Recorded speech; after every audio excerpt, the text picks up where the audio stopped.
Okay, with that we now come back to process scheduling, one of the main functions of an operating system, as we saw in a previous segment. So we're going to, now that we know a little more about processes, we are going to try to understand process scheduling in a little more detail. Again, we will not take a look at all the different algorithms or the different ways in which this can be accomplished right now. That is for one of the future segments. But now that we have a little more intuition about what a process is, we'll try to understand what is scheduling and why do we need scheduling. So going back to multi-programming and multitasking, which we looked at yesterday, multi-programming is when you have more than one CPU and each CPU is doing one process at the same time.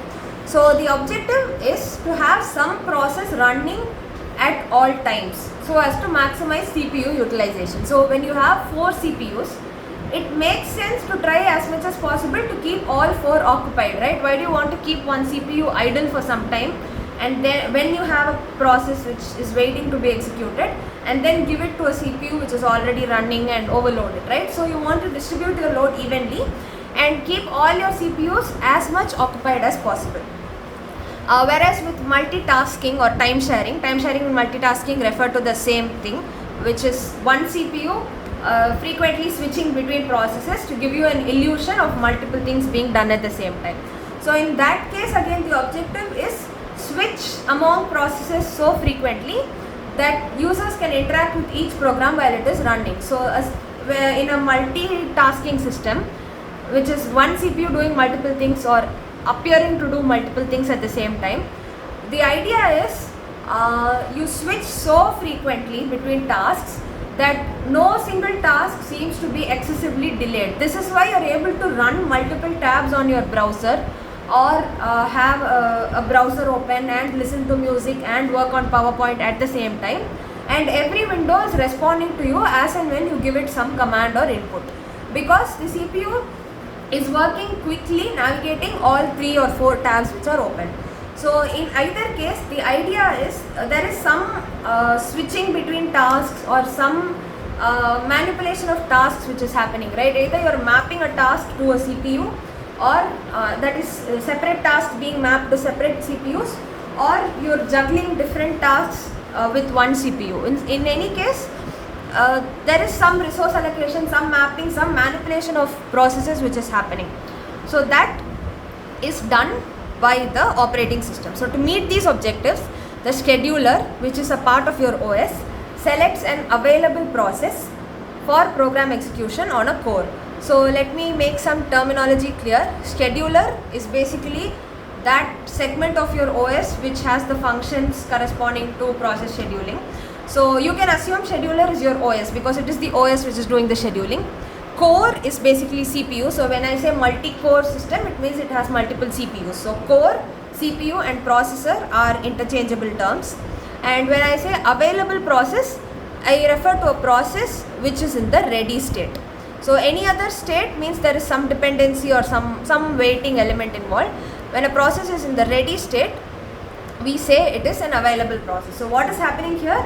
The OS selects a process from those which are in the ready state and gives it to the CPU. So each CPU can run one process at a time. This is an important thing to understand. In multi-programming, it makes sense because you have 4 jobs, 4 CPUs, it's a 1:1 mapping, for example. But in multitasking, when I say one CPU is doing 4 or 5 tasks, it is not literally doing everything at the same time. It is only doing one task at a time, but it is switching so frequently between the 4 or 5 tasks that it gives you an illusion that it is doing 4 or 5 things at the same time. So that's a caveat you need to understand. So what exactly are we talking about here? The OS is responsible for picking up tasks which are ready and allocating them to the processor. So how does the OS do this? Using a bunch of queues. So queue, the data structure which you are familiar with, first in, first out.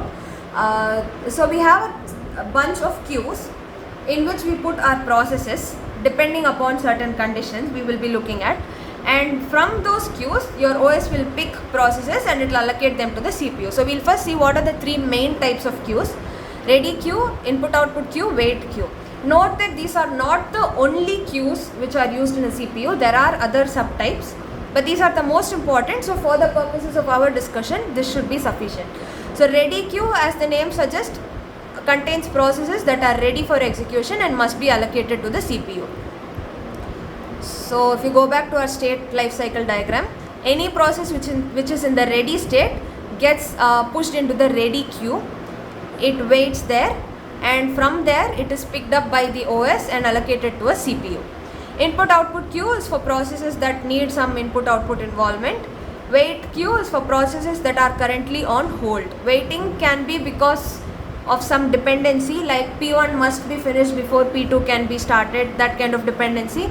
It could be because of an interrupt from the system end, could be because of any reason. So these are the three queues. So generally, let's say a process has been created, we run an initial check, we don't find any outstanding dependencies, we put it into the ready queue. The scheduler will pick it up from the ready queue and put it in the CPU for execution. If execution goes smoothly, the process will come out and it is terminated. If something comes up during execution, there are a bunch of things that can happen. For example, during execution you realize that there is some input output necessity. So an input output request is sent and the process is pushed into the IO queue till that IO event is satisfied. Once that is satisfied, again the process goes back to the ready queue. Again the scheduler will pick it up and put it in the CPU, it will get executed. Or time slice expired. This again is going back to our timer thing which we learned yesterday.